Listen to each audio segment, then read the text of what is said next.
Charlotte's Web by E.B. White. Pictures by Garth Williams. I'm Coach Millie, and I'm excited to read Chapter 1 of Charlotte's Web, Before Breakfast. "Where's Papa going with that axe?" said Fern to her mother as they were setting the table for breakfast. "Out to the hog house," replied Miss Arable. "Some pigs were born last night." "I don't see why he needs an axe," continued Fern, who was only 8. "Well," said her mother, "one of the pigs is a runt. It's very small and weak, and it will never amount to anything. So your father has decided to do away with it." "Do away with it!" shrieked Fern. "You mean kill it, just because it's smaller than the others?" Mrs. Arable put a pitcher of cream on the table. "Don't yell, Fern," she said. "Your father is right. The pig would probably die anyway." Fern pushed the chair out of the way and ran outdoors. The grass was wet and the earth smelled of springtime. Fern's sneakers were sopping by the time she caught up with her father.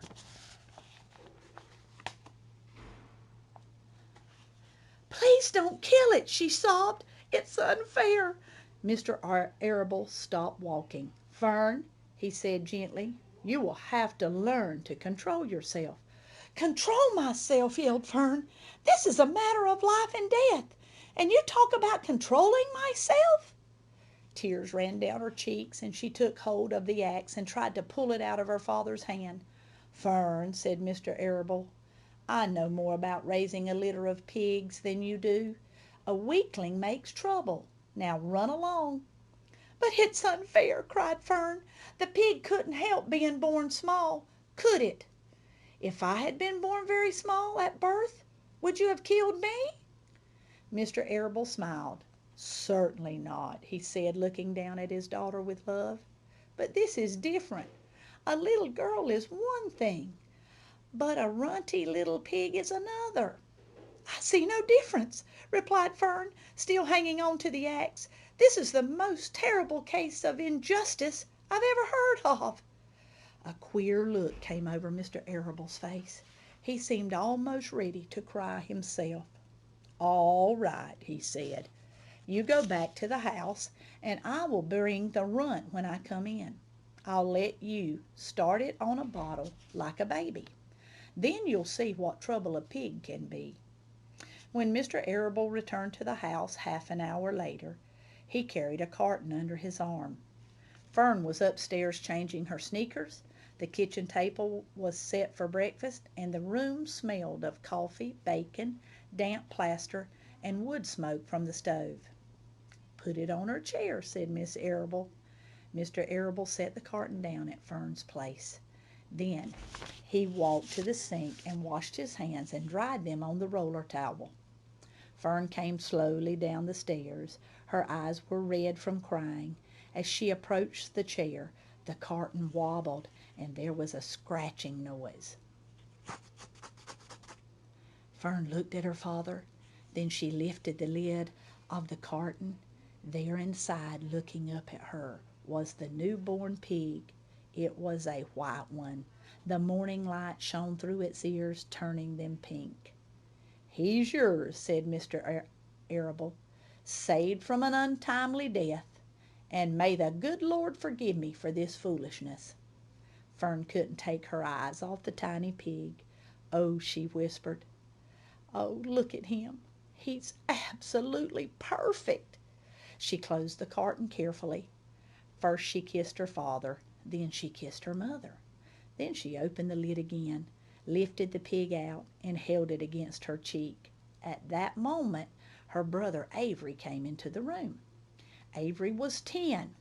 He was heavily armed with an air rifle in one hand and a wooden dagger in the other. "What's that?" he demanded. "What's Fern got?" "She's got a guest for breakfast," said Miss Arable. "Wash your hands and face, Avery." "Let's see it," said Avery, setting his gun down. "You call that miserable thing a pig? That's a fine specimen of a pig. It's no bigger than a white rat." "Wash up and eat your breakfast, Avery," said his mother. "The school bus will be along in half an hour." "Can I have a pig, Pop?" asked Avery. "No, I only distribute pigs to early risers. Mr. Arable, Fern was up at daylight, trying to rid the world of injustice. As a result, she now has a pig, a small one, to be sure, but nevertheless a pig. It just shows what can happen if a person gets out of bed promptly. Let's eat." But Fern couldn't eat until her pig had had a drink of milk. Mrs. Arable found a baby's nursing bottle and a rubber nipple. She poured warm milk into the bottle, fitted the nipple over the top, and handed it to Fern. "Give him his breakfast," she said. A minute later Fern was seated on the floor in the corner of the kitchen with her infant between her knees, teaching it to suck from the bottle. The pig, although tiny, had a good appetite and caught on quickly. The school bus honked from the road. "Run!" commanded Mrs. Arable, taking the pig from Fern and slipping a doughnut into her hand. Avery grabbed his gun and another doughnut. The children ran out to the road and climbed into the bus. Fern took no notice of the others in the bus. She just sat and stared out the window, thinking what a blissful world it was and how lucky she was to have an entire charge of a pig. By the time the bus reached school, Fern had named her pet, selecting the most beautiful name she could think of. "Its name is Wilbur," she whispered to herself. She was still thinking about the pig when the teacher said, "Fern, what's the capital of Pennsylvania?" "Wilbur," replied Fern dreamily. The pupils giggled and Fern blushed. Chapter 1